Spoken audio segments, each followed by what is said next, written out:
So guys, আপনারা কি চান যে আপনার কোনো আলাদা ফোন থেকে আপনার নিজের ফোনে চার্জ ট্রান্সফার করার জন্য? তাহলে এই ভিডিওটা আপনার জন্য। এই যে দেখুন, আমার কাছে আছে একটা স্যামসাং গ্যালাক্সি এই ফোনটি, এবং আরেকটি আছে এই যে রিয়েলমি এই ফোনটি।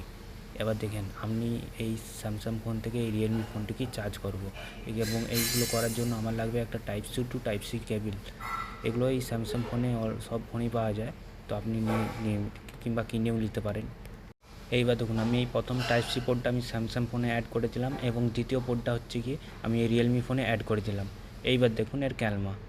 সো ফাইনালি গাইস, আপনারা নিজেরাই দেখুন যে এই ফোন থেকে এই ফোনে চার্জ করতেছে, এবং দেখুন কোনো এখানে আলাদা কোনো চার্জার কিংবা অন্য কোনো কেবিল জয়েন নেই, এই কেবিল থেকে ওই কেবিলেই চার্জ ট্রান্সফার হচ্ছে। এবার দেখুন, আমি এই রিয়েলমি ফোন থেকে এই স্যামসাং ফোনটাকে কীভাবে চার্জ করি।